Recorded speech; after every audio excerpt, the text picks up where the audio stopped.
Welcome to Stories with Soul. I am your host, Jamey Ice, musician turned entrepreneur and co-founder of 6th Ave Homes and 6th Ave Storytelling. Over the past 10 years, I have launched multiple successful businesses and have become obsessed with all things entrepreneurship and marketing. I've been on a personal quest to unpack what it takes to make and grow a great brand. One thing that I've discovered is that stories are powerful and that storytelling has the power to set a brand apart. Join me as I dive into the stories of the heavy-hitting leaders, entrepreneurs, artists, and business owners in our community to hear their biggest wins, greatest losses, and their best business secrets. There's a story behind every great brand. Welcome to Stories with Soul.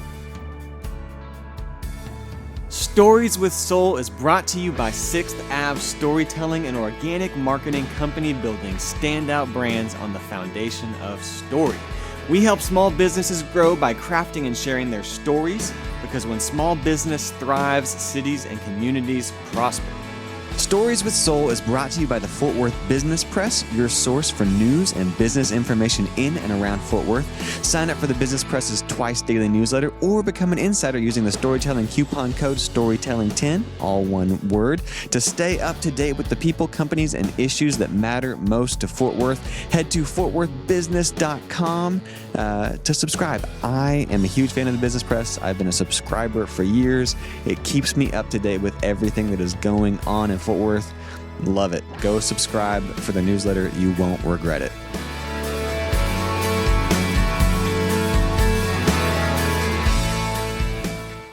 Welcome to Stories with Soul. I am your host, Jamey Ice, and I'm joined by my co-host, Jimmy Williams. And we have a special guest in the house today, my good friend, Abraham Alexander. Okay, this is the part where I put you on the spot a little bit, and I brag about you. I talk about you. Oh, man. So you are dual tone recording artist. You just signed a major record deal, which is a really big deal.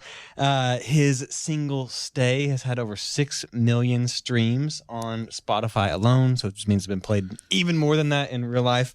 You've been in Fort Worth for the past several years and have kind of blown up here, but really you just finished a massive tour, opening for Leon Bridges. You played Red Rocks, a bunch of legendary venues. We were literally just talking. I was like, "What's your next show?" And he's playing 2 nights at the Ryman Theater. Man, just a lot of success recently coming out of Fort Worth. You're making Fort Worth proud. We've known each other for a while, and I will also say, like, one of my favorite things about you is just a genuinely nice, humble, talented person. I'm so excited to have you here, and you have a crazy story. Which I think is one of the reasons I was excited to interview you for this. I know a little bit about your story, but we're going to unpack that. But I think where I kind of want to start off is I think this podcast will be interesting to look back at like 2 to 3, 4 years from now, because I feel like you've had a lot of success. You just signed a big record deal. You have had tons of streams and listens and syncs and songs on commercials and all sorts of cool stuff. But I feel like you're just really getting started. I feel like you're blowing up and had success. But I feel like 2 years from now, we're going to look back and be like, oh my gosh, this was just like scratching the surface. Because you have not even, like, you've only released like an EP and a bunch of singles. Yeah. Like not even a full-length album. Your full-length album is coming out soon. Soon-ish. So do you? So maybe where I'm going with that, like, do you feel like, man, I am successful? I've had success. No. Or do you feel like I'm kind of just winding up? Yeah, not even winding up. I feel like I haven't like really touched my potential yet. You know. But you've done stuff more like like artists in Fort Worth who are grinding it out. Like, you have gotten to do stuff that people dream about doing. Yeah. You know. I'm grateful. Don't get me. I'm extremely grateful, and the things that I've been able to do have been amazing. Like go on a tour, travel to London, record at Abbey Road, release music. But there's still like that struggle in knowing that there's more there. And it's just one foot in front of the other right now. And I think I haven't had the pieces in place to really like completely operating in like the full potential. Do you feel like the pieces are there now, though? I feel like with the record label and the management and all, there definitely more pieces. Yeah, like I didn't have a booking agent. I didn't have a management. You know, there wasn't necessarily a label there for a while, and so, and not that those things are an all be all, but it helps. But it's the pieces to help. Absolutely, yeah, and that wasn't there. And just as a creative, man, you wear a lot of things on your sleeve, and anything can knock it off, and you're constantly, you're constantly questioning, am I right? Like it's a never ending thing. Even if you're not a creative, just being a human being, you're constantly questioning yourself. And so doing, like, is this the right choice? Is this the right choice? Am I doing the right thing? You know, one failure happens and now you're questioning whether you took the right path, you know, and now you're about to play something. Is this the right set? Is this the right, like there's constantly questions at every single turn that you take. But do you feel like that right now today? But like where I'm getting at that is like you just announced the record deal, like a month ago or so. Like the album's about to come out. Like, are you like questioning yourself, or are you like excited? Like it's about to happen. I'm so excited. I'm getting on top of the roller coaster. No, like even records that like coming out, like I'm still flushing things out, and there's still questions of, you know, like, is this the right mix? Is that the right mix? Yeah. You know, is this the right song order? Is it the right songs? Yo, are people gonna like this? Absolutely. Yeah. Like it's not guaranteed, man. Like I feel like this profession can be so fickle at times, you know. And what I love the most right now is that I don't have the rose-colored glasses, you know. Is that your personality in general, to not have rose-colored glasses? Probably. Are you like a little bit? Are you like a half empty kind of person? No, I'm half full. Like constantly in gratitude, but also aware of. Yeah. But right now in this moment, you're like, "Ooh, I hope it." Yeah. You need, like, I don't want to be wrong. Like I'm so grateful for the label partner that I'm on. They're extremely kind, and their history, like, they don't have, like, speaks for itself. Like they do amazing things, and I've been eyeing them for a while, and the fact that our paths aligned is Dual Tone is a cool. It's not like one of the huge major pop labels. But they've had a lot of like breakout success. Oh yeah. They're kind of known for artists that have that are like artists. Yeah. Like a lot of integrity, kind of in that Americana folk. Yeah. Singer-songwriter, but that have crossed over into the pop world. Yeah. Like Lumineers is probably the like one that really like pushed Dual Tones at sort of another level too. Like when the Lumineers exploded, but their roster, it's kind of like it's like the Ryman almost, you know, it's like an artist label, but very successful. Yeah. Which when I saw the announcements, I was like, dude, that's cool. Yeah. Again, so they're straight tastemakers, and it's a good.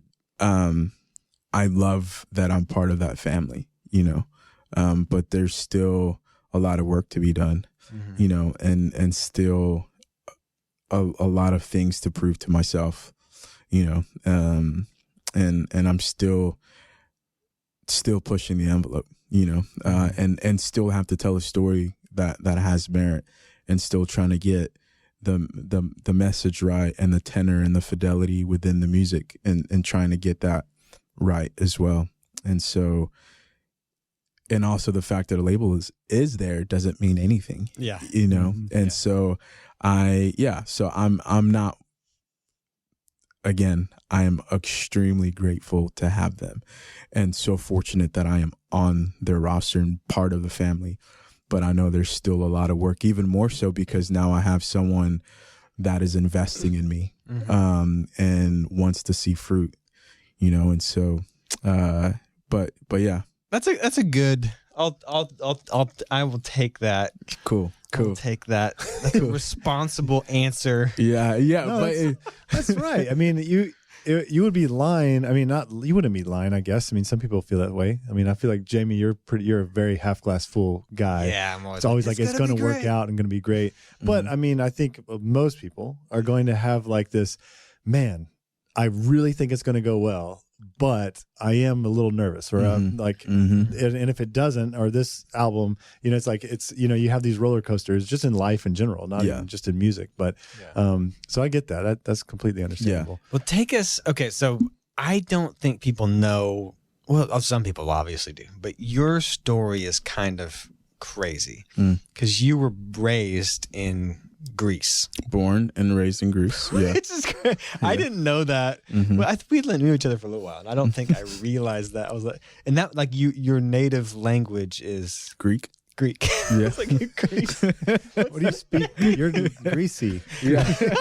What did you speak? Someone thought he was Latin once, which was pretty fun. I was like, oh man. Yeah, we got that. Yeah. Okay, so but that, like, in and of itself is pretty. Well, it's wild for us Texans. Yeah, I don't know anybody else from. So take us, like, how growing up in Greece to Fort Worth. How give us like the background context story of all of that. So my birth parents were immigrants from Nigeria to Greece. So Nigerian descent, Greece, Greek. Yeah. Greek. Yeah. Just Greek. Yeah. Let's get that squared away now. Yeah. I'm failing at the geography. So they were there, and then had me. Well, they came with my older brother, who's 3 years older than I am, and then like 3 years later had me, and then just kind of going throughout times. And Greece was. I have a dichotomy just looking back, because at one point it gave me such a freedom to express myself and really discover giftings of solitude. And in another form, I was isolated, and not so much because I wanted to. You were alone a lot? Yeah. Why were you alone a lot? Greece is it probably still is one of the most racial countries in the world. And racially divided? Like, not racially divided, or racially but diverse? Racially country, like as in they're racist. Yes. Oh, Yeah. okay. So you were. I mean, so it was an incredibly like demeaning towards Nigerian immigrants. Black, like, period. Yeah, Like black, period. black, anywhere Albanian, anywhere not native to Greece. Okay. Oh, really? Yeah. And, at the time you could feel the economy collapsing as well. No. Which they ended up, like, we were still in drachmas when we were there, but then they joined the euros and then had to be bailed out twice, and ended up being kicked off the euro because they couldn't make the money, or pay back the money. But yeah, it was extremely difficult at times because of the racial hazing that I would get As a young child? as a young child. Yeah. And so I remember that, but like there's before school age, or like specifically once you started school? Just as soon as I can remember, of just being a human being, like that was You a you situation. could feel as a little kid, Yeah. I am not welcome or wanted, or Yeah. Interesting. And but there's still the glass sense of innocence that's there. And you don't know as a kid of why or what's going on or why they treated me different. And I would associate it as, oh, it's probably because I'm like good at sports or like really fast, and like, you know what I'm saying? Like trying to make sense of it all. This episode of Stories with Soul is brought to you by 6th Ave Storytelling. At 6th Ave Storytelling, we know that stories aren't just for bedtime, they're powerful marketing tools, and we've seen what they can do. Want to see for yourself? Download our free PDF, The Storytelling Pathway, on our website, 6avstorytelling.com. It's everything your business needs to be successful. This is what I've used to grow my businesses and hundreds of others. It's a strategy that has led to #1 albums, built large followings, and has helped generate millions of dollars in revenue, thousands of leads, and tons of traffic. I've seen client after client reach their goals, which is why I'm crazy excited to share it with you today. I'm offering this for free because it's my personal mission to support small business owners and entrepreneurs no matter where they are at on their journey. Because small businesses are the heartbeat of a city, and they really are what make it special. 6th Avenue Storytelling has helped brands across the country grow their business using these exact steps. Head to 6avstorytelling.com and download the Storytelling Pathway to get your step-by-step guide today. Stories with Soul is brought to you by Fort Worth Business Press. The Fort Worth Business Press has been instrumental for me as a business owner. They were actually the first publication to ever cover 6th Avenue homes and also 6th Avenue Storytelling, which were huge wins for our companies. I also have been following along for years. I've been a subscriber. It has allowed me to keep up to date with everything that is happening in the business community and see what other business owners are doing and just stay involved in all sort of the economic development of what is happening in Fort Worth. If you are in any way involved in business, you should go subscribe and sign up for their publication, sign up for their twice daily newsletter, and they're actually offering a storytelling discount right now if you listen to the podcast. Become an insider using the storytelling code storytelling10, all one word, lowercase, to stay up to date with the people and companies and issues that matter most. Visit fortworthbusinesspress.com to sign up today. It can't be my color of my skin. That's ridiculous. Because I never saw that to be a disadvantage. Mm-hmm. Yeah. I never saw the color of my skin to be something to be judged by. Like it wasn't even a thought in my head of something that was uncontrollable. Yeah.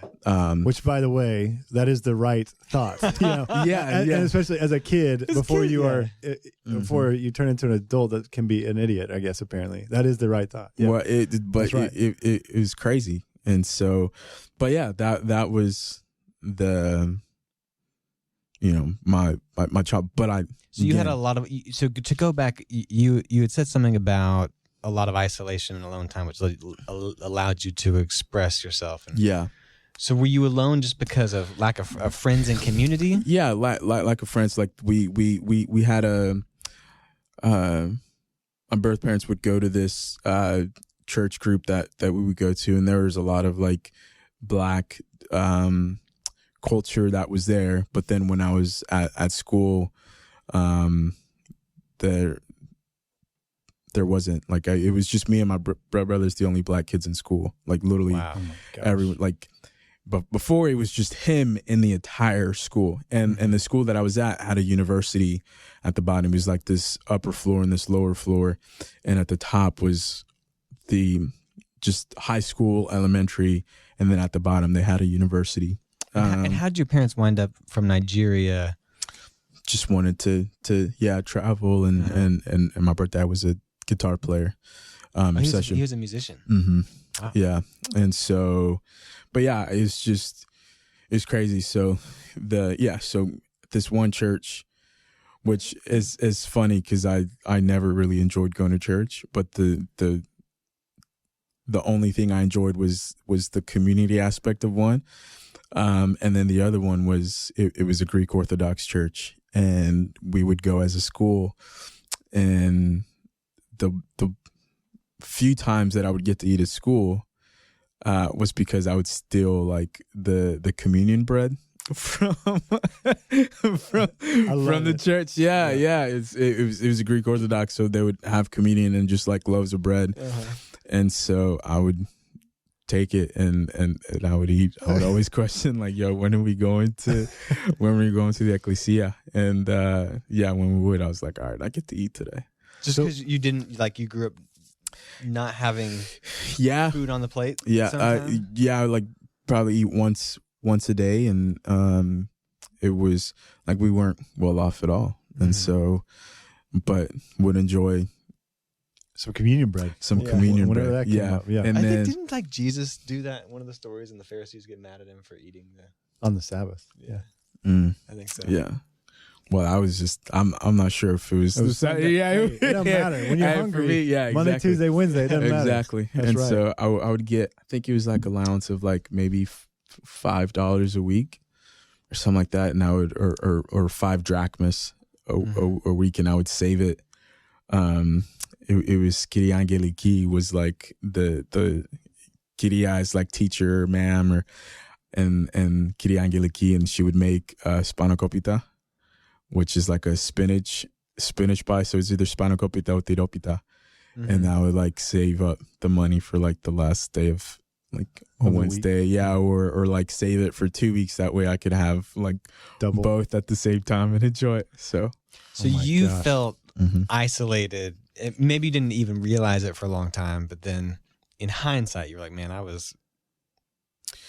Yeah, I didn't realize until I came to the States of exactly why. But I felt isolated, but I took it upon myself and said, it's because I'm awesome.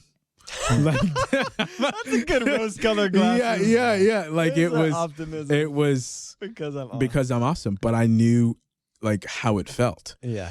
But did your parents, or sorry to cut you off, but did your parents or like older brother even like explain that to you, or like hey, No. don't worry, this is just life right now? Yeah. Or is that No. okay? You know, because and I'm thinking for them, but Sure. they're in a new country as well. Yeah. And they're experiencing this. Oh yeah. And the country before was everyone looked like them. Yeah. You know, and so they're in this new world.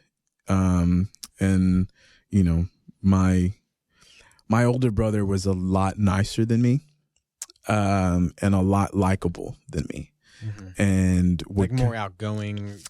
No, not even that. He was just a really nice person, and just wouldn't push the buttons when someone like, or wouldn't push the buttons, wouldn't press if something happened. Like he was easygoing and would just go with the flow with a lot of things, and I'm not that way. I would always push the envelope for why is this way, or what's going on, which could have contributed to my isolation as well. But yeah, it was just, this is the way things are. There's one moment which when people ask me of Greece, I share. There's a moment where my birth dad had already left, and then it was my mom and 2 brothers, and we're at a supermarket, and a bag of chips fell down the ground, and I picked it up and I put it back on the shelf. And then some lady came by and was like, "Why'd you touch that? Like no one's gonna buy that now." And then like one person came in, another person came, and like soon enough it's the entire store harassing us, and we had to leave the supermarket. How old were you? Oh man, probably 9-10 years old. And so someone is saying, why would you touch that? No one's going to buy it now. Like you're unclean. Dude, that is do you have trauma from that? I mean, I would assume like that's some traumatic.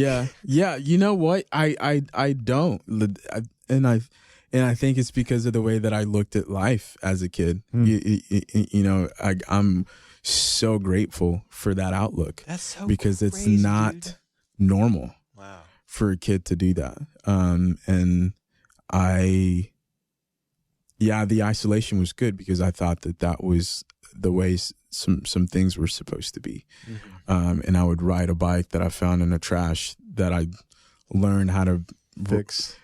Fix and ride myself, and like would just go and ride all throughout Athens. And, you know, you had like one of the world's historic, you know, artifact is just right there. You know, the Acropolis and Parthenon, like everything there. And so I just had time just to think and just to clear my head. And I love playing sports. Like soccer was my big thing, which was the only time that I would somewhat interact with other kids because I was good at playing. And so everyone wanted me on their team. I was that like fast, skillful player that the kids wanted on their team. So did you make some friends through that? No, like there wasn't like any friends. Yeah, it was transactional. Like he's fast. Yeah. Well, I mean, yeah. like if their parents aren't letting you touch the bag of chips, it's like, what do you expect? Yeah. You know what I mean? Yeah. Like, how are they gonna? It was crazy. Yeah, it was nuts. It was nuts. But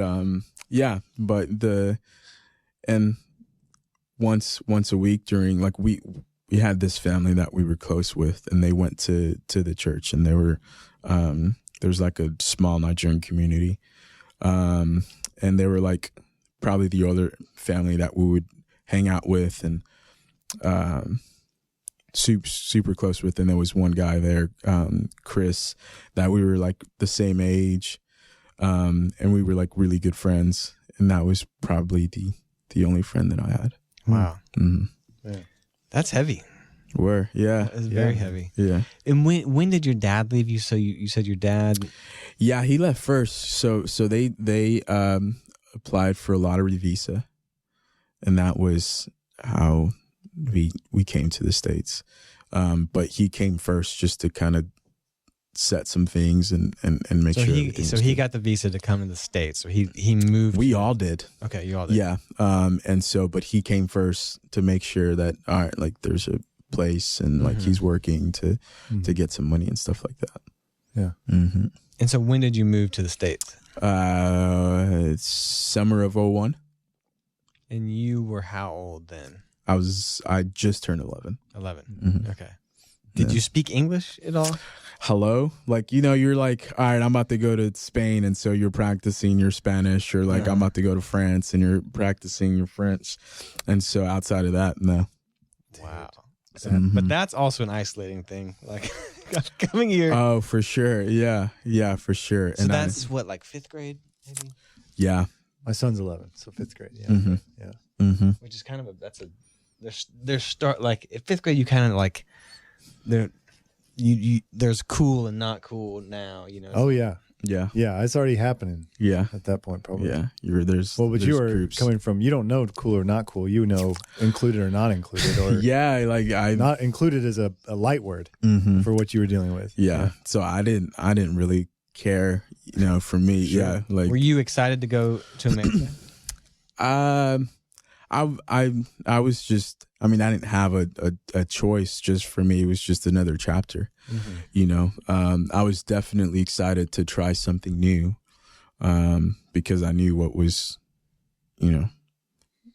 happening, and you hear about America and what's happening, and you hear about Michael Jordan and Michael Jackson, and so like, you're excited that maybe I'll see them. Yeah, I'm gonna go hang out with Michael Jordan now. Yeah. So I love it. Your dad's a musician. So was music a part of your life as a kid? Like it was, but I hated it. Like I wanted nothing to do with it. Really? Yeah. Why is that? Because of our relationship. It wasn't. There wasn't, and so there wasn't a relationship. Yeah, and so I didn't want Which anything to do. Yeah, music, 'cause that was me. his thing. And so sports was like my thing, because he wasn't really a sports guy, and so I was like, all right, I'm gonna be great at sports, At soccer. Yeah, he was. I think it was my elder brother that told me, or he would say something like this. I think he was gypped on like a race. He was pretty like he was a runner. And I think he was gypped on a race and just kind of hated like any like sports, which is funny. But he was gypped on some type of race or something like that, and hated it. But he was a phenomenal runner. So come to America, 5th grade. What is that like? It's wild, man. I do remember crying when I first came Did here. you come to Texas? Yeah, straight Okay. to Texas. To Fort Worth? Arlington. Okay. And so I knew the world looked different, like just the way the atmosphere was. It felt more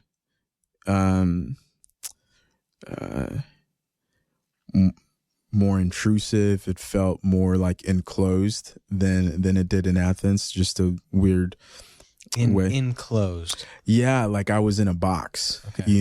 and I felt that I was more out in the open and or just able to go wherever I wanted to. And then when I came to the States, it was like I had the freedom to just take my bike and just go, and see things. And here it was just like, no, like you can't do that anymore, which was frustrating a bit. But it was still cool. 5th grade, I took ESL, English as a second language. Watched a lot of movies, and that was kind of my language teacher. Was like movies, and then I had a language teacher.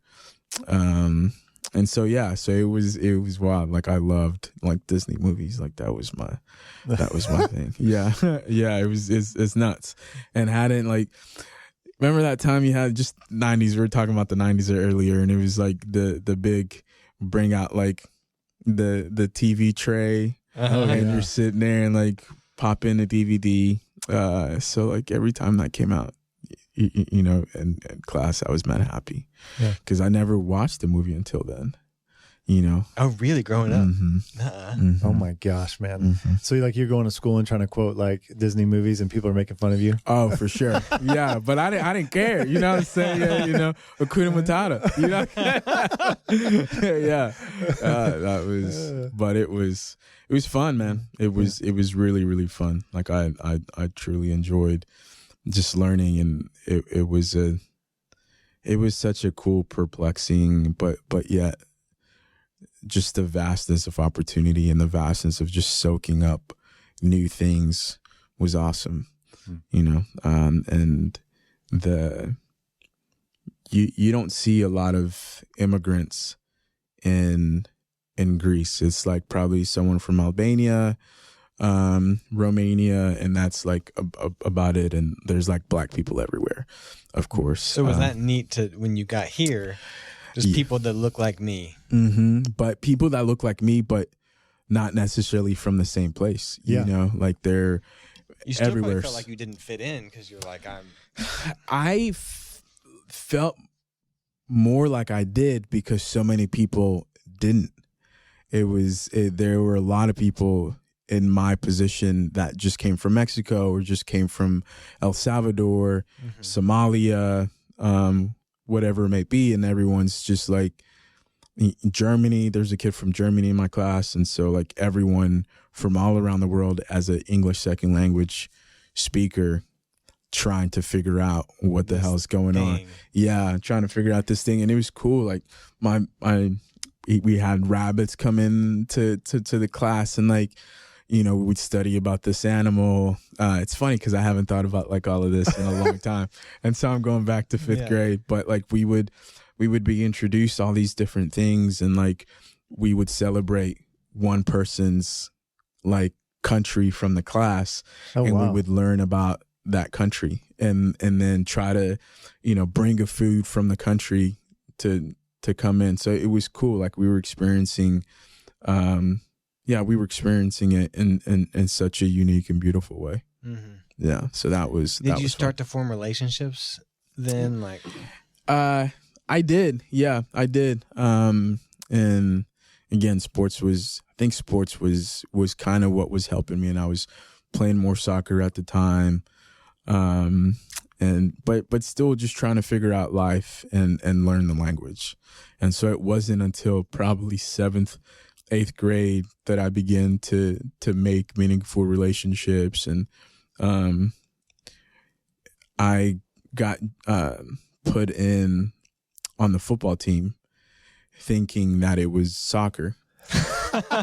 yeah. And the first day we had like a speed test, and then I beat everyone by like 10 yards. Yeah.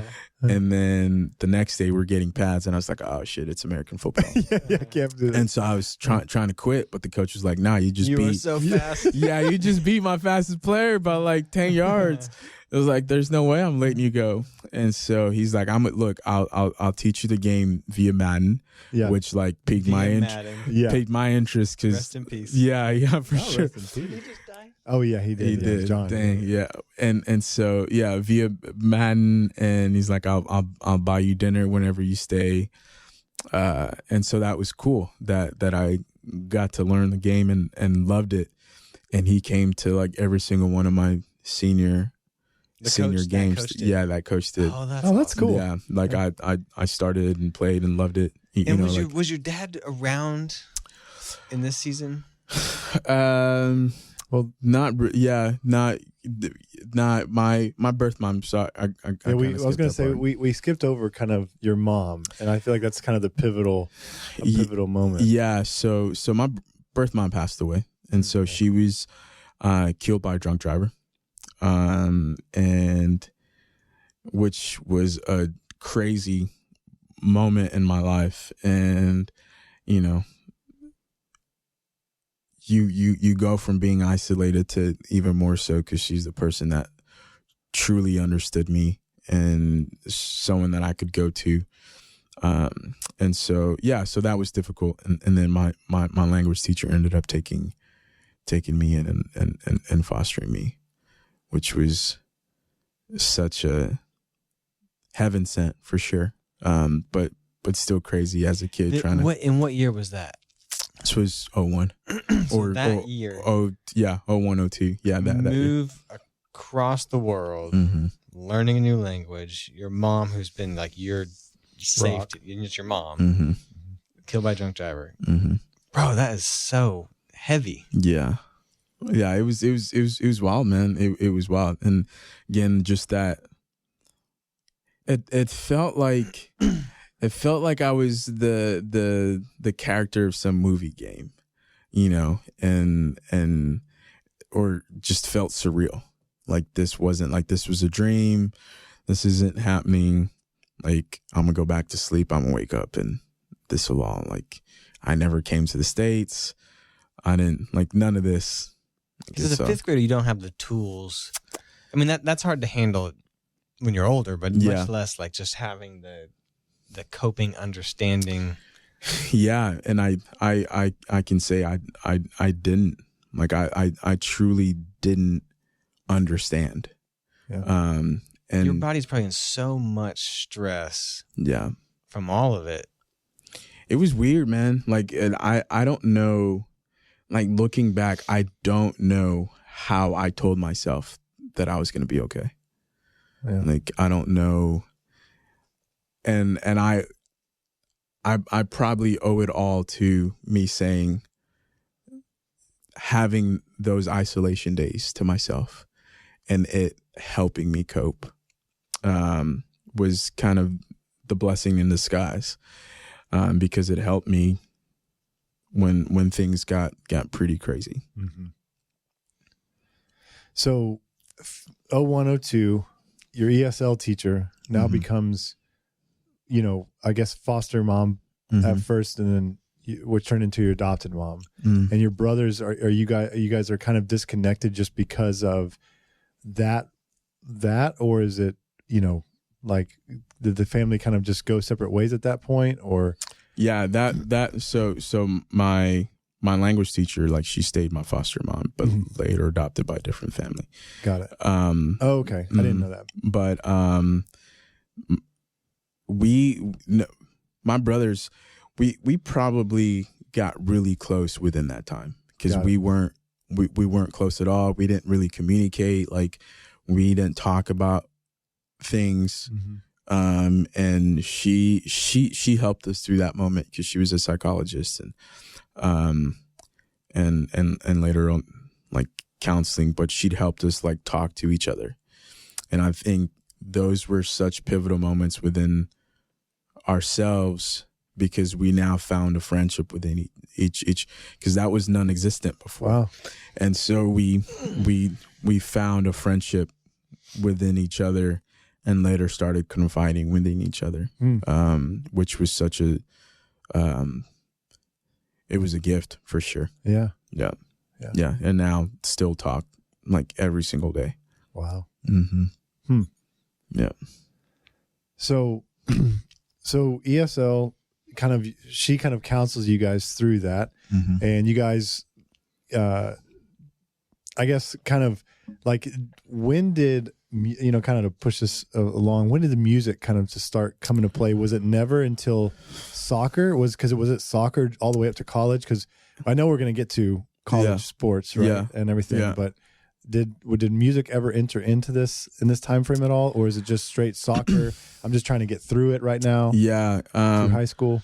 I tried picking up a guitar when I was younger, see if there was a connection with my birth dad, and there wasn't, and so I kind of just gave it up. And yeah, sports was my absolute thing. Like I loved how it was a universal language. And it didn't matter, and there was such a family aspect within the game, which like I absolutely loved. And it didn't matter where you came from, as long as you were in the gridiron and like you're fighting for the team, and you're wanting each one of us to win, and like the coach is like, oh man, that's your brother, this is that, like you look out for them. So that gave you connection. Like, this is the connection I've been missing. Absolutely. Yeah, like it was the connection I was missing, the family aspect of things that I was missing, and people would open up about where they've been, where they coming from, someone losing their mom, their dad, not having a mom and a dad, sleeping on the floor. And then you'll see someone like, all right, like you can stay with me or whatnot. And it was awesome, man. And like, I got a family via sport, and we would go out and win games, and like we were a really good team. And so it truly brought us all together, football, and then soccer even more so for me, because it was truly, football, like it's mostly from people who grew up in the States. And then, but when it came to soccer, it was a lot of international, especially when I got to college. Like we were a complete UN, like the whole team was from France and, South America, South Africa. Where'd you play soccer at? Texas Wesleyan. Okay. Yeah, I had is cool. This guy named Ross from South Africa had a pet elephant named Delilah.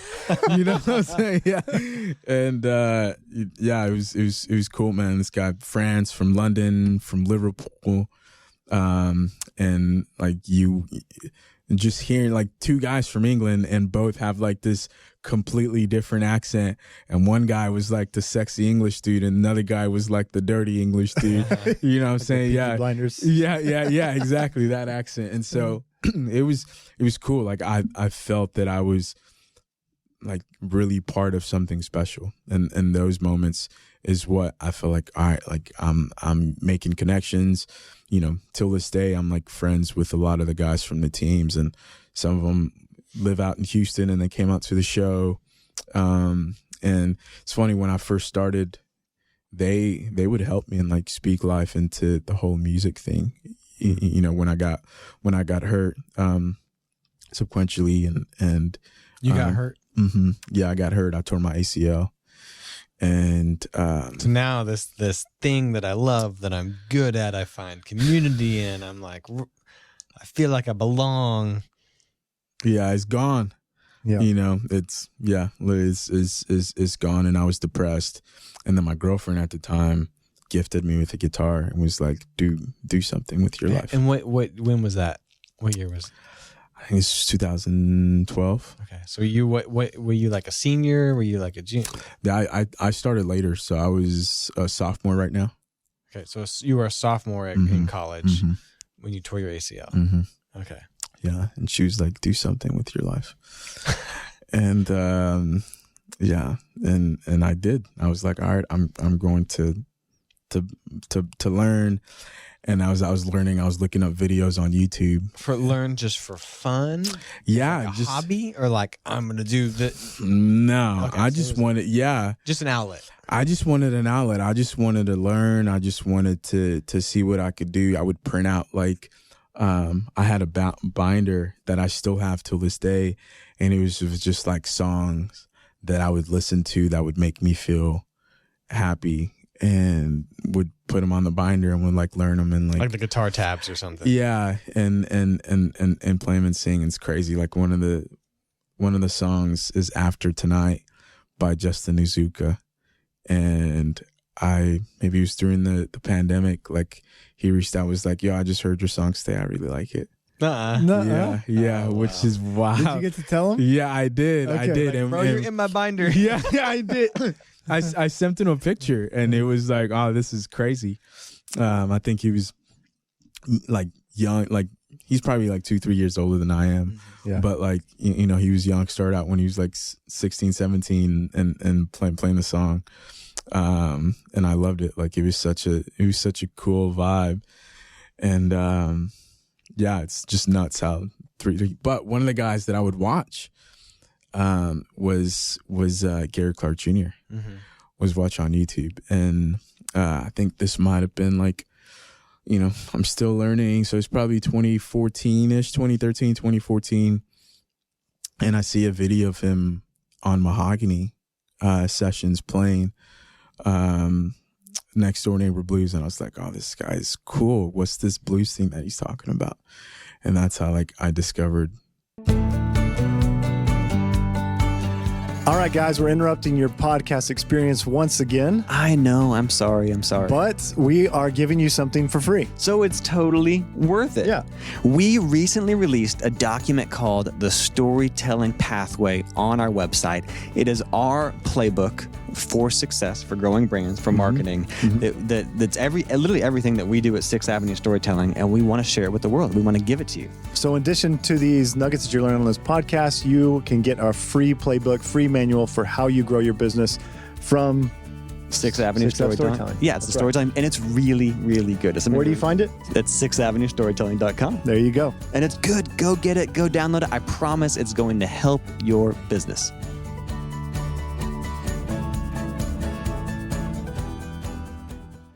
You never listened to the blues or heard the blues before? No. Oh, wow. Yeah, and this was like the first time I heard of like the blues, and was a sophomore in college. Yeah. Well, probably my junior year now. And listen, I was like, oh shit, this is really cool. And so did you take a dive into blues? I world? did. Yeah, that was like the first realm of me like diving into blues and like trying to learn as much as I could. And would take. I started working at the bank at this point, and would during lunchtime would go to my car, and like this is like mad like summers, so I'm like going in there sweating during my lunch break, just learning. Oh, you had your guitar in your car? Yeah, I had my guitar in my car and would go in there and just learn how to play and songs, whatever it is, trying to perfect this lick. And then would go back to work and like just mad sweating, be like, "You all right? Like you good?" And so I started going into like smoke rooms that they would allocate. And so I would start going in there and people would be like, "Oh, this dude's a smoker," which I've never like smoked a cigarette in my life, but people thought I did because I was going there so I wouldn't be in my car because it was mad hot. And you were practicing guitar, yeah. And you're playing like blues stuff. Yeah, I was playing blues stuff. What kind, like who were you listening to? Lightning Hopkins. I was listening to Stevie Ray Vaughan, Gary, Jimmy Vaughan, B.B. King, Albert King. Yeah, dude, just that's awesome. Yeah. I grew up on the blues. Most people like start with acoustic guitar. I got an electric guitar, and I didn't know how to play chords. Okay. Until probably like 5 years after. Wow. I loved. My dad liked the blues. Yeah. So I grew up on that, like Albert King and BB King and all that stuff. Dude, and it's funny. I was playing the blues on an acoustic guitar, and so I didn't. Which is way harder. Yeah. So I didn't learn like playing electric until later on. But it was like playing on the acoustic. I'm making assumptions here, but did the blues somewhat like resonate just because it's like this raw emotion expression? Heck yes, man. Absolutely. And seeing, that was the first time that I would, you would hear the songs I was trying to learn before was all lovey-dovey, and then I'm like hearing pain. Yeah, like you can't fake that. No. Like the blues it was so good because it was just this like raw emotion coming out of all this.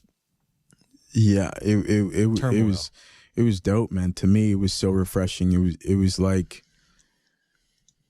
I can look back at certain points in my life and say this was a discovery moment. Like this was me like unlocking a layer of myself. This was me, and that was one of them. Is discovering that type of music. And I was just soaked in, and everything that I would do was just gravitating towards that. And even more so, here's some crazy story. Here's a really crazy story. So I've never been to a show before, never been to a concert. And I went into a Guitar Center, and then I met this kid. You're in college. Yeah, this was and like never been to a concert. Never been to a concert. yeah. I love the guy who never went to a concert. Yeah, never. He's an athlete, Jamie. Okay. Yeah. But now he's like has a record deal in his. Yeah. Never been to a concert. So many things he has overcome. Yeah, I know. Okay, that's probably the smallest of the things you overcome. Yeah. Sorry to interrupt your story. No, you're good. And so I go to Guitar Center, and this is Gunslinger. I mean, he's going ham. Like you go to Guitar Center, and this was like the thing. It's like everyone's just playing Sweet Home Alabama, Stairway to Heaven. It's like, the soundtrack for Guitar Center. But this dude was like completely different and just very tasteful with how he played. And I saw him. I was like, what are you playing and how are you playing it? And he goes, I'll sit down here, like grab that guitar and like show me. Like we were like the same age. And he showed me a few licks, and I was like, where'd you learn this? And he goes, oh man, I saw it from here. My buddy, I think his name was Tommy Mahana or something like that. That was like a local guy who was playing covers, and he was a Stevie Ray Vaughan guy. and so he's like, what are you doing tonight? I was like, what do you mean, what am I doing tonight? He goes, what are you doing tonight? I was like, probably just going home and getting ready for tomorrow. He goes, come with me to the show. Like, I want to show you this guy. I've never met this dude in my life. Yeah. And he goes, and I was like, okay. And the whole time I was like, I'm gonna die. like I'm still in like bank clothes. But I was like, yeah, like I'm gonna die. Like this is all the American movies and documentaries. Yeah. Like this is it. And my dumb ass went with this dude. Went with this dude and was just making sure that like, I could roll out the window if I wanted to, roll out the door. And then like I was fine. Country dude, man, super nice. And so it was like in a small country like town or something? No, it was here, okay. but like where was the bar? I don't remember exactly where the bar. Dying, I don't remember, but like he took me to this dive bar. I mean, smoky as hell. And it's this dude on stage with like a hat, and this is before anyone was wearing a hat. Like, I mean, this is like 2012, 2013, and like we go in there and this dude's playing everything Stevie Ray Vaughan, and he like the tenor was like on point, and you had this grown man crying over how good he was. This dude was. I mean, like the place, probably 70 people or so, but it was like mostly men. Who was it? You don't remember who it was? No, Tom. Like it was Tommy Katana or something like that. Like I'm sure you can just Google. Like I haven't thought about these things in years, And so Tommy Katana or something like that. You're in this smoky bar, and are you like, this is awesome? Oh, I was like infatuated, and it was mostly because of how he was making these grown men move. With his playing. Yeah. And like, not that his singing was great, but I mean, it's Stevie Ray song, and he was like sing for like 15 seconds and then play for 10 minutes. Yeah. And I was just like mesmerized and infatuated and just like, this is awesome. Like, this is really cool. And do you feel like there was like some sort of inclusion in that? Like, do you feel like that, do you really get that side of it? Or was it just the music that was just like, this is amazing? For me, it was just the music and the fact that like, this random dude I met, it was more so that I was looking destiny in the face. Than an inclusion type thing. Like it was more so like, this music is unwrapping things that I would never have experienced in my life, and I need to like chase it and be as close to it as possible and be open to possibilities. Wow. And yeah, I just kept chasing that feeling and kept chasing those emotions. So did you start going to? I didn't know. Like I started hanging out the guy more, and he would just like, he was sporadic, and so some days I'd hear from him, and some days I wouldn't. And like he asked if I could go, like I guess that's literally the first show I played was with this dude who invited me to his grandma's church in like Louisiana. The same guy, the same dude. And come to my grandma's church in Louisiana. No you think joke. You're gonna die here. You're gonna go backwoods. Oh man, it was, and I was like, yes, sure. And I probably still have the photo somewhere. And it was crazy, but his family was hella nice. And you play guitar at it? Oh yeah.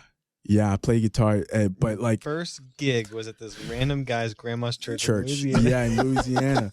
Dude, it was. And just learning all these different things, and I was like, Name man, your this is album. Yeah. Grandma's church, Louisiana. Yeah, man, it was. And what'd you play? What did I don't even know what I played. I honestly don't remember what I played. It was like, for sure, Amazing Grace, but it was like the old, like. Did you sing or you just playing guitar? I was just playing. You were just playing guitar. Yeah. I was just playing. And you were playing kind of bluesy stuff. You still like play a lot with your hands, and like when you pick up guitar, it's very like raw, bluesy style. Yeah, I still kind of gravitate towards that style, and not that I'm like this master at it. Like I feel like I'm still learning and probably haven't gotten better in the last 5 years. But yeah, that's what I got, and I love that. And then I started writing songs, and that's when I started singing, because like there was no one around to like sing the songs I was writing, and so I started singing them to see what could happen. And you were working at a bank throughout all this.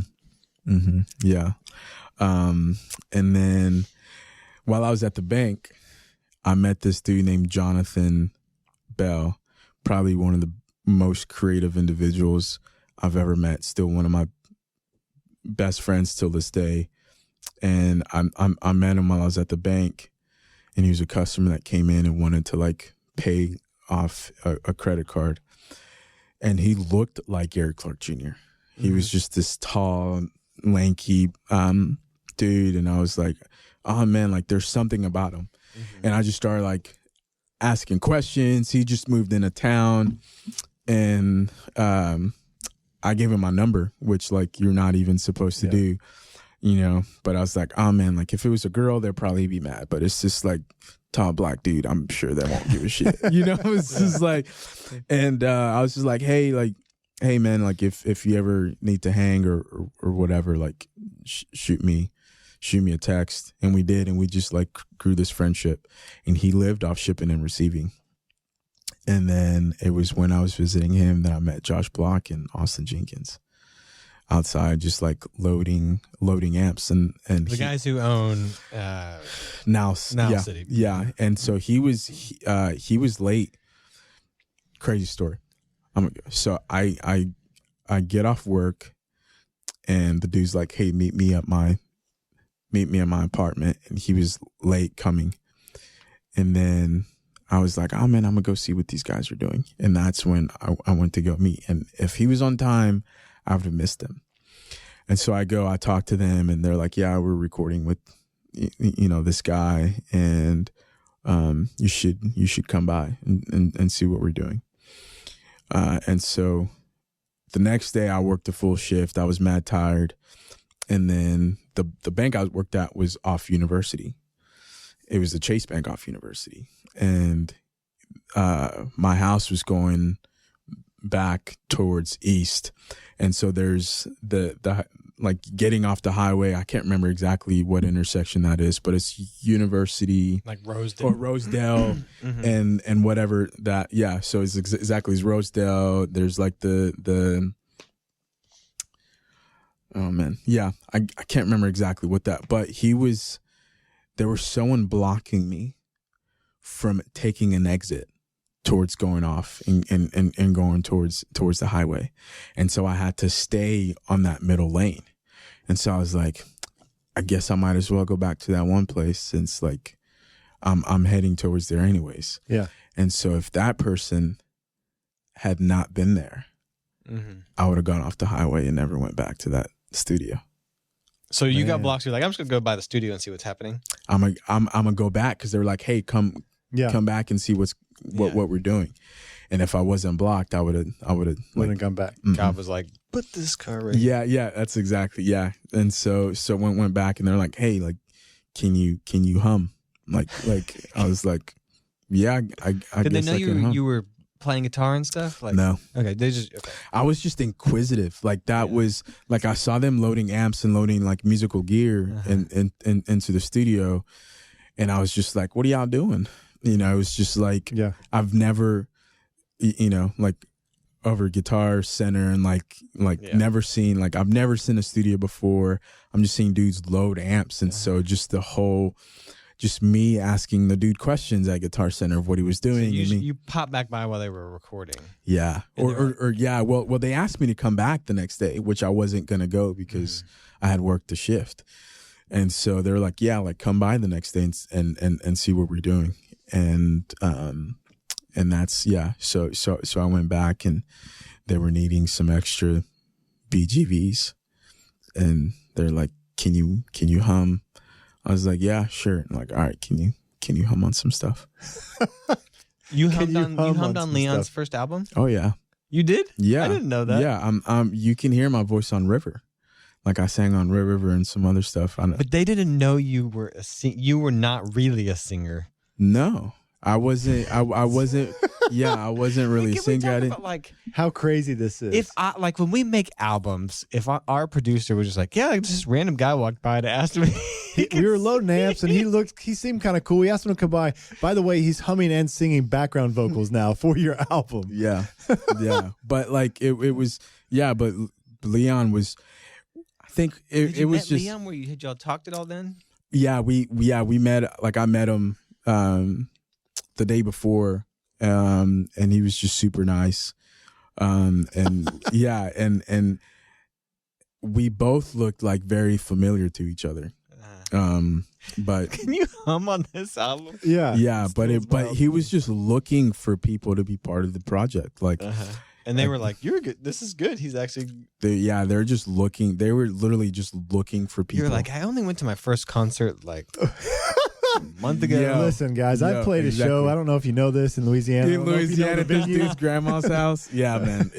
That was. Dude, that is crazy. That's crazy. So your first time to ever record anything is on an album that goes platinum. Yeah. You just happen to stumble into. Yeah. The most successful Fort Worth album ever made. Yeah. You singing background vocals on the that's insane. It was wild, man, and still one of those situations where I'm like, God, you're good. Yeah, of right place, right time. Yeah, just willing to be open, and that's and we became friends really fast. It was like 2013, 2014, and then released the project 2015. And we became really good friends, and he was like, dude, just go do open mics. And we go to, oh man, what was the place called? I can't remember anymore. Right off of Magnolia, and right behind your space. Live Oak. Live Oak. Yeah. Go do open mics at Live Oak. Because he used to play everywhere. He was playing everywhere. Yeah, I remember seeing him with like a speaker to his belt loop and would go down Magnolia just singing for he would come into Brood at like lunchtime and sit down and start playing guitar, and I'd be like, what are you doing? Give us my guitar.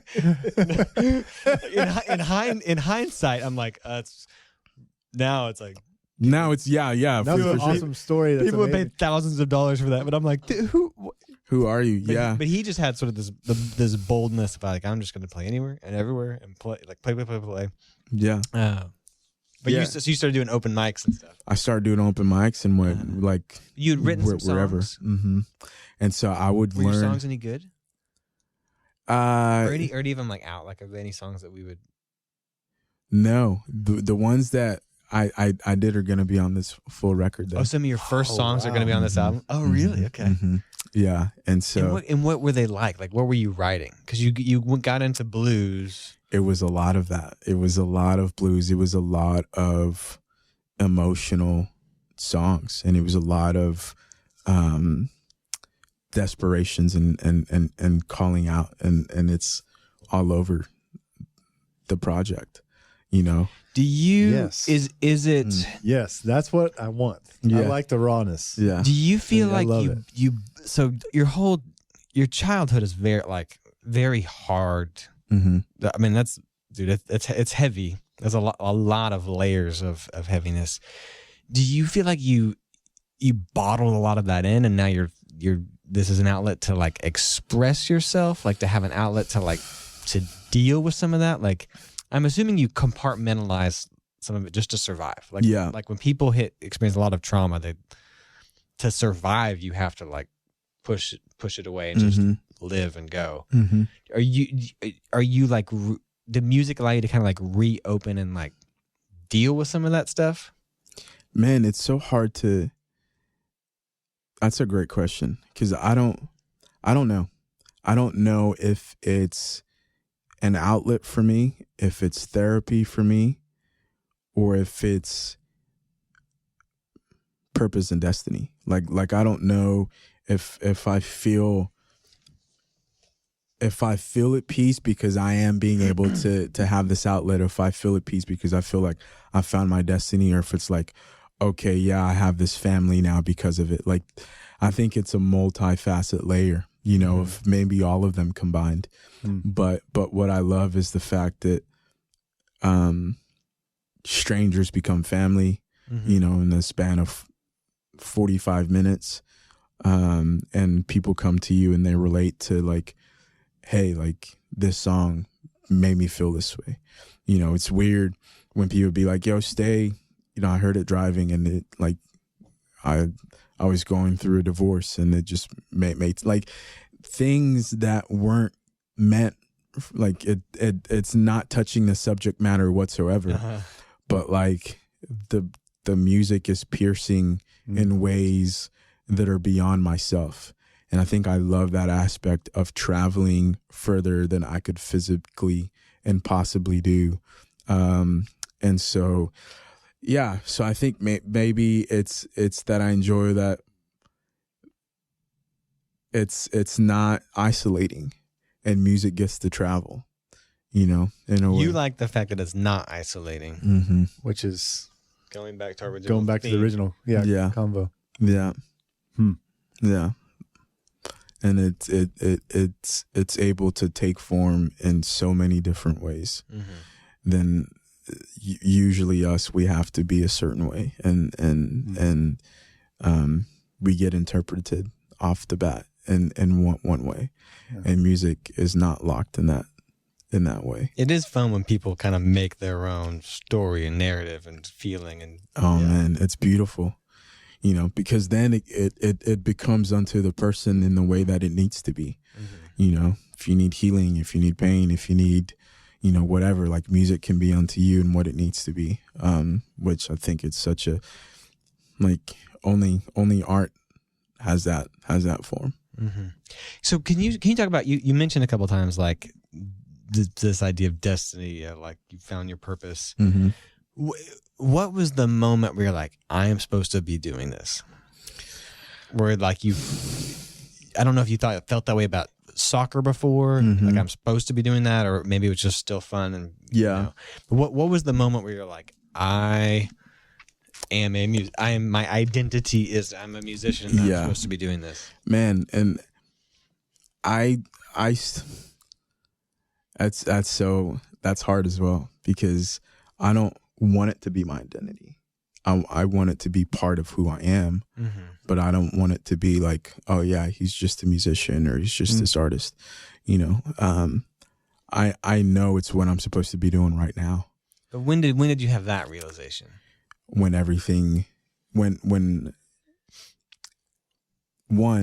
was making me feel the way that I was, when I was like falling into it, and the people that I was meeting were becoming like life partners and becoming people that were meaningful in my life, and it was all because of this outlet that I find like, okay, there's something within this, and milestones in my life began to come out from this place, and like no matter how far I tried to run from it, it was constantly bringing me back, and I was like, okay, there's something here. Like I can't run from this. I'm everywhere I'm going, everywhere I'm going just keeps pointing me back to this one thing.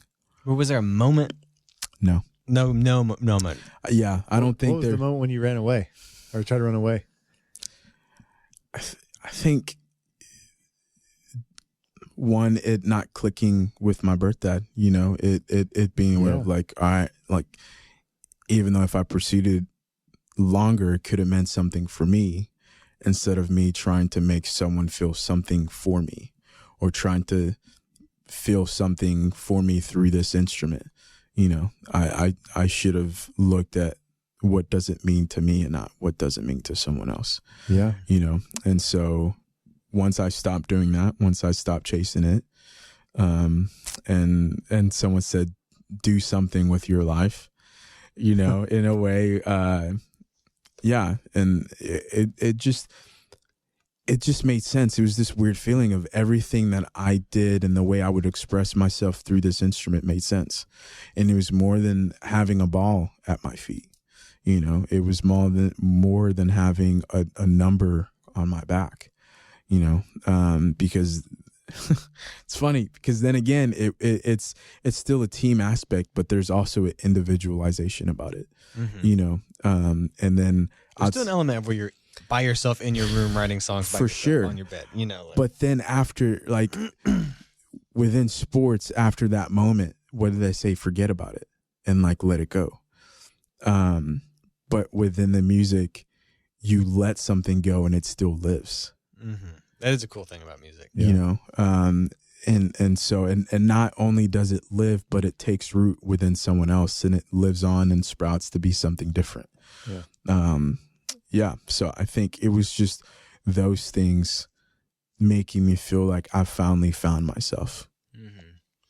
And it sounds, I think what's neat about sort of your perspective on music is it's very easy to make music like an idol or like fame. Like it's very easy for like music and musicians to do music for the sake of the fame and the popularity and that stuff. But what I think is special about your perspective on it is it's so much about the community and the people side of it. Yeah. Like everything you just described, none of it was like, it wasn't even like this expressing outlet. It's more about just like the community and the friendships and the belonging and the letting this live on with people. I think that's cool. That's a unique, non-narcissistic view. Like, because in music, there's a lot of like, you know, I don't know, self-indulgent artists, but so much of everything you're talking about is because of this from isolation to community to belonging. Yeah. Which is, it's cool. I mean, look at how many artists are there that are still at the peak, you know, 20, 30, 40, 50 years from now. It doesn't matter. But what they say is, oh man, like I miss my family. Oh man, I miss the times I had with my kid or whatnot. Or like, yeah, I want to look back on creating something special and creating pieces of art that are unique and special and inspire someone else to do the same. You know, I'm the type of person that believes that fame, I don't seek it. Like if it comes from being talented, or if it comes from, you know, it touching people's lives, then like that's kind of the thorn of the path that I chose, and I'll try to handle it the best that I can, and honor people who gave that to me. You know, but that's not what I'm searching for. Yeah. When did it start to take off? Like when did you recorded some stuff? Like when did you go from like, I'm like this, I'm meeting community, I'm meeting people, to now I'm playing real. I'm no longer playing open houses. I'm playing real concerts, and yeah, people are paying attention, telling me it's good. Yeah. So the very first, my first show was at this, like, solo show was at this art gallery, which was really, really cool. It was like I was on an episode of Gossip Girl. It's so hilarious. You're on Gossip Girl? No. It was like that. And just this art gallery, and like I had a drum kick thing that I was playing, and I was sitting down. It was like very bluesy. And then the first, maybe like a few months later, like the first band show, I got asked by Smooth Vega, who's from Fort Worth here, and he's a promoter, and he asked me to play a show opening up for Genuine.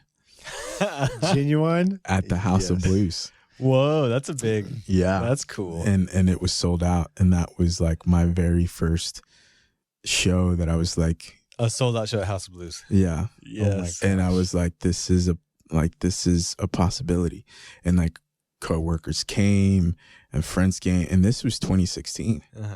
So like friends from I was working at a clinic, physical therapy clinic, and I'm PRing there, so I still work there from time to time. But like they all came, and my family came out, friends, and I was just like, this is awesome. Like, this is really, really cool. Just seeing people from all sorts of aspects of your life, like, come to this one thing. And House of Blues stage is legit. Yeah. When you're playing like with those speakers and those lights, like that's It was cool, man. And I got to play with like. Did you listen to R&B, like pop R&B, like Genuine kind of? Do you know his music? I knew of Pony. Yeah. You know. But no, like I didn't really listen to like music growing up. Like the first artist that really resonated with me was Kanye West. Mm-hmm. And when I played, I think it was like my senior in high school. One of my friends had a Walkman, and he had Late Registration on there, and there's a song called Hey Mama that was on there, and it was like so poignant for me, and like the time that I was at, just like very reminiscent, and like missing just family, and missing some times, and like I would play that song over and over, and then I ended up listening to the whole song, and then we get like the first record that he made, and so Kanye West was like a big ordeal for me. But that was it. I really didn't know anything else outside of what was on the radio. And then like everyone was playing Lil Wayne at the time, but that was always on the radio, you know? So like, but it was, yeah. So no, I didn't know anything about, high school, didn't listen to anything, but it was like in college that I truly start to like dive into different kinds of music, and, blues was like the one thing. And then so you're on stage at House of Blues with this big pop R&B concert, and know absolutely nothing about this guy outside of Pony. Yeah. Like the theme here is just the right place. Yeah, getting these like magic opportunities. That There is some like God is giving you some favor. Just a lot of favor. Opening really cool doors. Yeah, that is that is it, man. It's truly not my doing whatsoever. Like I wholeheartedly feel that it is God and his favor, and just me continuing to be open, and just knowing that one life is precious, and ultimately it's not about me. Mm-hmm.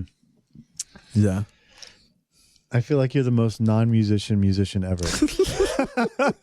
Like every musician I talk to, they'll start telling me about, oh well, you know that one song by such and such, and I'm just sitting there, and I'm the sports guy, right? Mm-hmm. Sports route, and I'm like, yeah, I knew that. Yeah. And I'm like, no, I didn't know that. I don't know what they're talking about at all. No. I don't know classic rock. Like, it's just had my little sections of music throughout my life, and I feel like I'm relating to you right now because of that. Yo, it's so like I'm doing my homework now on folk. I'm doing my homework now on the Bob Dylans and the Townes Van Zandt. Like I'm watching documentaries. Like just Isn't it fun though discovering it though? Like, oh, it's mind blowing. Like one of the best documentaries I've ever seen is Searching for Sugar Man. oh yeah, that's cool. And I wept. Yeah, I was crying and had like one of the best conversations I've ever had with Brandon Marcel on what success is. Like, do you know that story? No, I don't know. It's this guy. Is he from here? He's from Detroit. Detroit, yeah, Mm-hmm. yeah. Well, here, like in the States. Yes, yeah. Musician, never had done a whole lot, but like he blew up. Or his single was like the #1 song album in South Africa. South Africa. Okay. And he didn't know, like, He didn't know it. and he's like a star there. Yeah. Okay. And so he got signed to the same label as oh my God. This is how horrible I am. Remember the Titans soundtrack. Now I know this movie. I love that you're referencing a sports movie to about talk this. about music. It's so great. Lean on me. Who is that? The record label? No, the artist. I Shoot. should know that. Yeah, but it was Sexton or Success Records. Oh my God! What's so sad is like this dude's like one of my favorite artists as well. It'd be like Michael Jackson. No, but like in South, like Bill Withers. Oh my God! But he was like the star there. Oh, he was bigger than the Rolling Stones. Yeah. Okay. He was bigger than Michael Jackson. Okay. And so this guy signed to the same label as Bill Withers and like was saying like, dude, you're bigger than like you're just as good as Bob Dylan. He puts out this record. No one like it does absolutely nothing. Puts out another record, does absolutely nothing. Someone takes one copy and goes to South Africa. And then she's at this party and she plays this record. And then people are like just foaming at the mouth for this record. And then like people start buying this record. And it became the soundtrack for the apartheid that was going on in South Africa and just like blew up. And then everyone who was at that age was like figuring out, it's like, hey, remember like this record that was this massive thing? They never found him. Like nothing about him, zero. Like we don't know anything about who this guy is. And then they did some research and 20, 30 years later, like found out who it was and they brought him back but at this time, this dude quit. He was like quitting, was working at the mills, was like putting refrigerators on his back, like was just working hard jobs, not knowing across the other universe that he was bigger than the Rolling Stones. Yeah.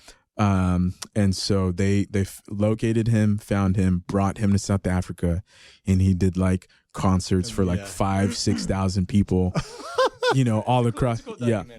But it was like, what does success mean? Like if you change one person's life, two people's life, if you change a whole generation, an entire of people, an entire viewpoint on race, and did not know. Oh my gosh. How would you feel?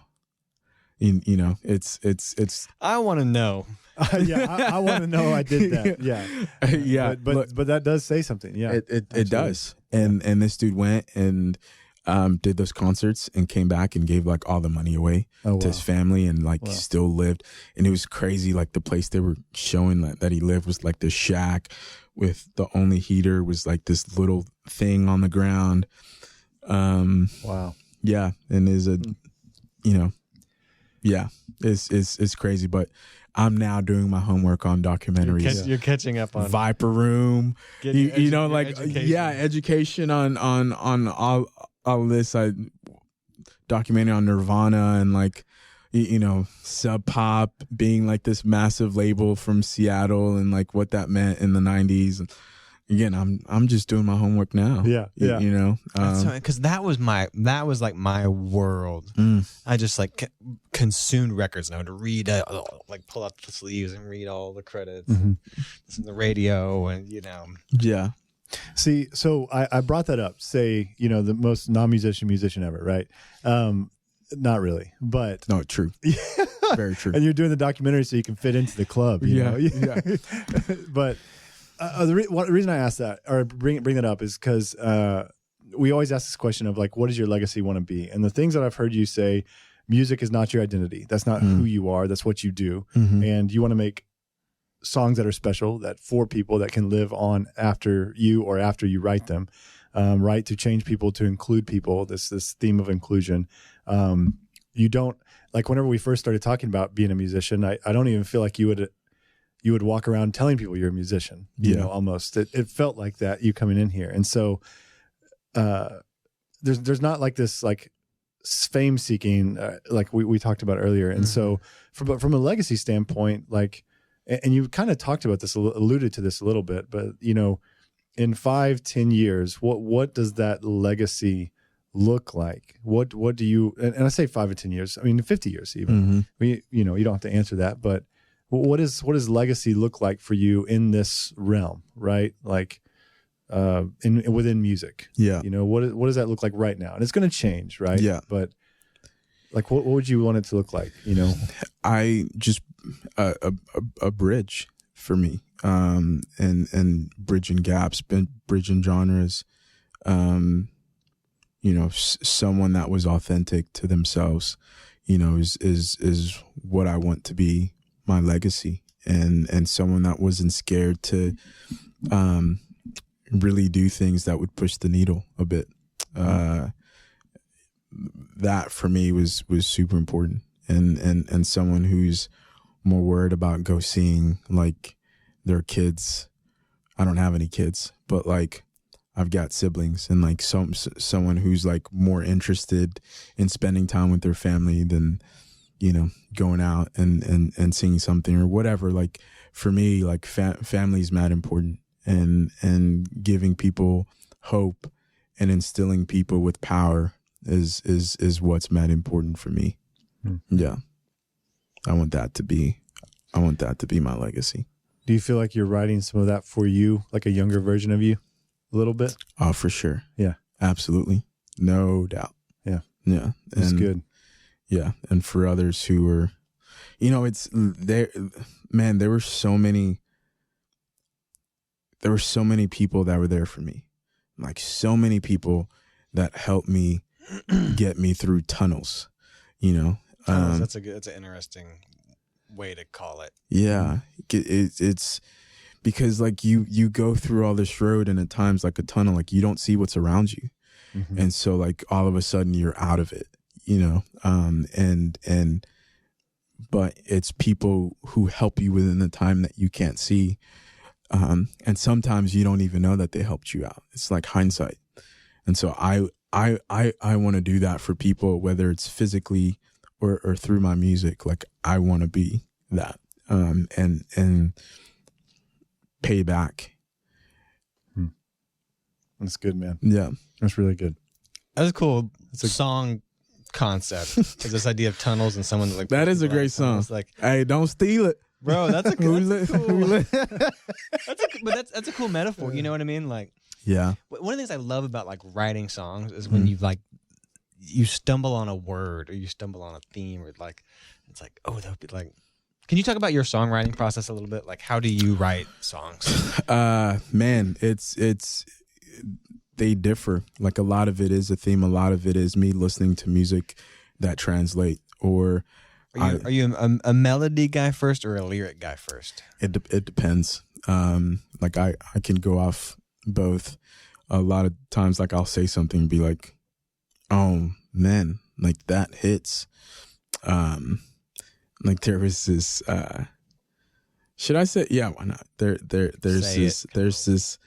this song that I just started writing, and it's about just breaking someone in pieces and being fine as long as like you're around them because they're the ones who give you peace, you know. And so like just that word and like metaphors for me, like I'll get a word and I want to turn that word like all sorts of ways and get metaphors and similes and paint as many pictures about this word as possible. And so that no matter if I have a melody or not, like I want that like being present throughout my writing. Mm-hmm.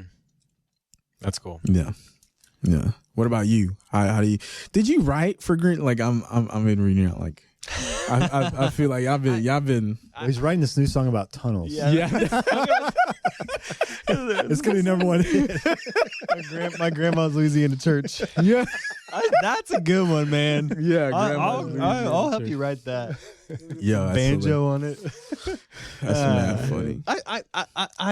I'm more of like a melody guy. I write a lot of our songs would start with riffs. Josh, our singer, is more of like he's a lyric guy. Yeah. Which do you know he's up for a Grammy right now? Yeah. It's crazy. She's awesome. Shout out to Josh Jenkins. Yeah. But super awesome. One of my favorite things about music and writing was that every once in a while, like I think there's an element of you have to show up. You have to try. If you don't put in the effort and the time, alone, like you have to show up and do it. Sometimes you show up, nothing happens. But sometimes like you just get this, like I feel like it's like God just gives you this idea. It just pops in your mind, this melody with this lyric. And that was my favorite thing about writing, is when those magic moments would happen. Where it's like, I don't know where that came from. Yeah. I can't even take credit for it. Like, you know, do you ever have that? Absolutely. All the time. Everything I do, I'm like, I don't know how the heck that came about, but definitely within the writing is I'm sitting there and then an idea will be like, all right, switch this up. And I'm like, oh my God, like that completely makes sense now. Yeah. Like I love crime shows. And Please tell me you have like a true crime song. I don't, but I definitely did the thing of like, all right, I'm working on an album, like, and like all the little songs and titles, and now I'm like putting like red tape to it's like on the wall with the pins. Yes, duh. Yeah. Like I like just like if they can solve a crime, you know what I'm saying? Doing songs. That, I can write a song. Yeah, man. Doing this tape. My approach to songwriting and album was very much like crime solving. Yeah. The head boss up top, and then he led us to these underlings. No joke. That was it. Yeah, that was for sure how I would kind of go about the album and the songs is putting the pieces, finding the pieces how they fit. Yeah. No, I like that's how my mom works too. Yeah, totally. Okay, I got some. Should we hit you with rapid? Well, I just want some lighter. We got some deep stuff. We did. Yeah, we did. We hit some. That was crazy. I wanted to stay there all day. You know, I mean, I'm excited to hear your album in the context of all of that. Yes. And you have like, I'm excited for an album from you because you haven't given us that yet. And your voice has some of that, like, I don't want to say sorrow. Like your voice has some of that like emotional angst is not the right word, you know, like, but I think that's baked in like your story. When I hear your story in depth like this and I listen to your voice, I'm like, God, that makes sense. And I'm excited to hear the album for that. Man, I can't wait to share it. I really can't. So so some more lighter stuff. Dude, you really go first? Really fast though. Okay. This kind of came to me, so I'm just gonna say it. I just feel like all of this, and this is out of the depths, you know. So I just feel like there is like a genuine authenticity and love out of what could be hate in your life. Yeah. Like, and I don't know if I just came to me and I just want to say that out loud, man, is I just feel like, I mean, we didn't even dig into all the race issues and racism and how that relates and how you can relate to African Americans here in America, where you came from and how they're going to experience different type of racism than you have, but how there's a lot of relation and bonding there, and how you're addressing that here in America. We didn't get into that. Yeah. But like, that's huge, man. Yeah. And I feel like what you're doing is yeah, man, there's just this love, authenticity, and realism. That could have been hated. That could have been hate. And I'm not saying that, and it would have been justified. And here we say that, you know what I mean? It's like, it would have been justified for you to feel hatred, to feel your chip on your shoulder, to feel all these things. And that would have been fine. And it would have been totally right. And there would have been nothing anyone could have said that sort of said, you're wrong for that. But you chose something different. And it's not either right or wrong. It's just, this is how you chose to express some of that. And there might be a little bit of hate. There might be a little resentment. Yeah. There might be a little bit of all this stuff. But I think overall, there's like this genuine authenticity that's like a bridge, a peacemaker, if you will. You use that word. A guide through tunnels, through dark times, through people that are experiencing hatred in a different way. And regardless of race at that point. And I just feel like there's a deep love that comes out of that. I don't know if that's what you're trying to say, or man, for sure. And what's crazy is that I can't take credit for it. Yeah, because it's not something that I'm like, all right, yeah, like I'm gonna love, or I'm gonna. There's, nature, nurture. It's but like, yeah, those both weren't kind to me. You know what I'm saying? And that's so, right. And so, like, I don't know why I feel this certain way, which I'm grateful for God giving me that type of temperament, because I think you're right. It could have been by the flip of a coin where I landed. And so I can't take credit for it being me, because he wasn't. I was just, it was just being at the right place at the right time and seeing the right things. Yeah. That helped me. So thank you.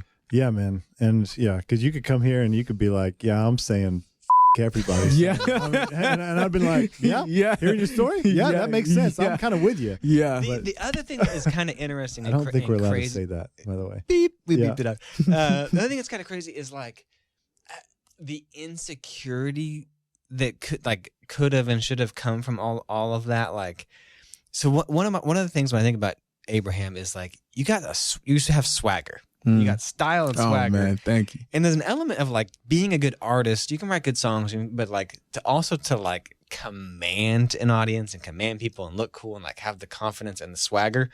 And I feel like you have like more like you just walk into a room and it's like he's got this swagger vibe to him that everyone's like looking at him because he looks so. But your story, you could have shrunk inward. And it's interesting to me that you have as much swagger and confidence and like persona on stage as you do hearing all that you've been through. It's because as a kid, I thought that I was too cool. Maybe you just have always had that. Yeah, I don't know, man. It sounds like you had that as a kid. You're like, they're mad at me because I'm awesome. Man, I don't know. Like you can't discourage the swagger out of there. Yeah, but it's funny. Like I'm still insecure though. Like I'm very much still insecure about my creativity and my art and everything. But go for it. Yeah. Even the way you dress, it's like you're just really cool. Like you dress cooler than I can dress. Like, oh man, you got pretty dope fits. You go for it. Oh man.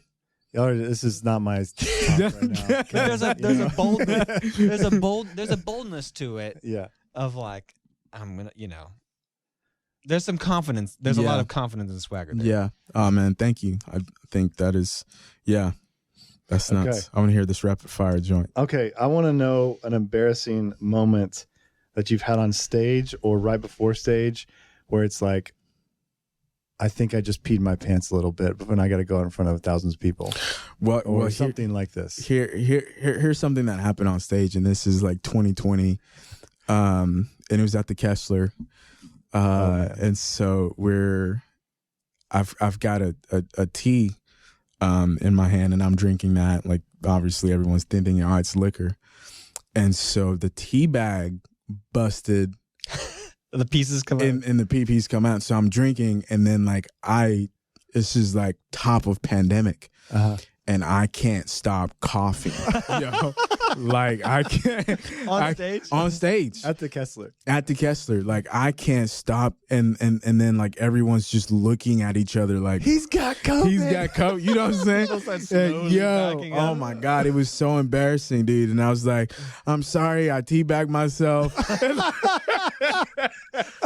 That's good. Yeah, I was like, I mean, the teabag busted. Teabag busted. Yeah. Yeah. And oh man, that was so embarrassing. Like I was mad embarrassing. That's probably Okay. 2 questions. Favorite album, like this is my favorite album of all time, and favorite recent album. 'Cause I feel like those are kind of 2 different things. You have like this is He only knows like 6 albums. So. this is true. Man, I'm gonna pick 2 from the past. I'm gonna say Bill Withers. I can't even say which one, but it's his very first one. I don't know the title of it. And then Dark Twisted Fantasy by Kanye West. Okay. Yeah. And I think it's Michael Kiwanuka, Love and Hate. That's Yeah, is like a recent one. And yeah, I really love Leon's new record as well. I think it's really, really good. The Gold Diggers. Mm-hmm. What was the question I was going to ask? Okay, is there like 2 questions? One, have you met anybody like in the music world that you kind of like geeked out over? Like, I'm so excited to. One for like a split second was Gary Clark. Oh, you got to meet? Mm-hmm. Yeah, I got to play with him this I think I saw like a photo shoot or something from that. There's a video of us playing. It was me, Leon, and Gary. And this playing. is like I used to look him up on YouTube. And oh yeah, like I looked him up on YouTube. Were you nervous? Not at this point. So the first time I met him was 2017, and it was him, John Batiste, and Gary doing a thing for Ohio. Mm-hmm. Or the Spotify and then did the song Ohio. And this was, mind you, like before anything, like I think I just put out like my first single. You were there when they were doing that track. And so so that was like the first time. And so it was like it was like quick. It was like oh crap, like this is the dude that I've been watching for so long. And then I got over it just as I was hearing him speak, and I was like, dude, this is just another human. And also just being friends with Leon, at this point, like 2 years, and I'm seeing how people are treating him and how his reaction is just going out has helped me a lot. And so like I met John Legend, and I was like, all right, cool. That's cool. Like just like all right, like but like all these other guys, and I was just like, oh, that's fine. But like I geeked out over Gary, like maybe a good 5 minutes. But he's a good, like he's a homie now. So yeah, that's cool. Do you feel like you've had any of those moments where you feel like you're the famous one and people are like, oh my God, this is Abraham Alexander? Dude, it's starting to. It's weird. It's weird. Yeah, it's weird. You're like going to a coffee shop and people are like pulling out their phone. It's like I was in Target once, and some lady like super sweet came by. I was like freaking out, and I was like, yo, I got like one song that's like remotely doing well, I got like one song that's like doing decent, and it's great, but it's again, like it's not about me. It's about them and making them feel special. Yeah, that's right. Do you have here's a random question? Voice remedy. When your voice is hurting and sore, what's your go-to? Every like singer has their own weird little thing they do. Ginger, lemon, water. You boil the ginger or you heat it? I know. So I cut it, scrape the skin off, and then like eat it. Oh, you eat it? Mm-hmm. Okay. Yeah, eat it, and then it's like the spice and this burn, and like burns the sizzle. Yeah. Every singer has their own weird. Yeah. I know this. And then the honey joints, always honey everywhere. Do you have who is like an up and coming musician, like Fort Worth musician, that you're excited about? Man, Anybody like in up and coming that we should check out? Carly Bearden's one here. She's really, really good, really awesome. There's like a bunch of fiery like women that are like coming out of Fort Worth, and they're like just kind of breaking down like boundaries and stereotypes. But yeah, she's awesome. And there's an Avery Burke, I think is might be pronouncing her name wrong, is another one, and she's great as well. But like, yeah, just super excited about the talent, because again, it's just reality becomes or perception becomes reality. And so when you're seeing people really following their dreams and doing something, it's like, oh man, this is a possibility. And the more people are making waves, the more eyes that Fort Worth is having, and they're having the opportunity. And so I love seeing just people really chase off that. I just wish there were more, That's awesome. Places like Live Oak and to really give them the ability to be seen. Yeah. Do you have a question? I was going to do one last one. Okay. I have one more cheesy question. What were you listening to like this week? Like right now, I'm really into this. Man, I have so I haven't really listened to much because I've been listening to my mixes. Oh, your stuff. Yeah, and making sure that they're on point. But I'm still stuck on Harry Styles' record. Oh, that's cool. Yeah, so I've been listening to a lot of his. Maybe just to like, there's a lot of cool things that are happening sonically, and so I was like using that as reference, and then I'll go to my record and listen to that. That's awesome. Yeah. Minus your true crime podcast. Exactly. Obviously. Yeah, that's exactly. obviously number one. Exactly. What can we be expecting 2022 from Abraham Alexander besides the album? Is there anything else? We got a tour coming up. Is there anything else that you can reveal, or is it to be determined? Yeah, TBD. Everything's everything is just really feel like things are being tightened up. Yeah. Are you going to do a headline tour at all? Are you going to know. do some support stuff? Yeah, I think, and I'm sure I can say this, from kind of just the strategy and stuff, I think right now it's just a lot of support stuff. Just getting out in front of as many people. Yeah, because that's kind of what I was doing, and people would just be like, who is this guy? And so as many people that can be tuned in to what's happening and what's new. I think that's great. Yeah, so. Well, that's exciting, man. Thanks for coming on here. Oh, man. This Thank you was for great. having This me. was some good stuff. Thanks for right being honest and real. Authentic. We already oh, man, I determined it, felt like I just had a nice little therapy session. Yeah, I thought about all these different things I haven't in so long. Yeah, man. Yeah. Go write some songs about it. Tunnels. Yeah, that's right. Yeah, yeah. Cool. That's a cool phrase. Yeah. All right. When you hear that song 2 years from now, Just remember. Yeah, we get Stories with We Soul. get royalties. we get a Stories with royalty credit on that. A shout Stories with Soul. You get a Give me a royalty. writing credit. Yeah. All right, we're out. Thank you. out. See you guys. Congratulations, you made it all the way to the end. Thank you so much for listening to this week's episode of Stories with Soul. If you enjoyed the interview and like what you heard, please help us out and share, subscribe, and like anywhere you listen to podcasts. When you share and subscribe, it is insanely helpful and allows us to keep producing new episodes. You can always join us directly in the studio by watching the video version on our website, 6thAveStorytelling.com. Stories with Soul is brought to you by 6th Ave Storytelling, an organic marketing company building standout brands on the foundation of story. You're obsessed with your business, and we want to make the world obsessed with it too. Thanks for listening.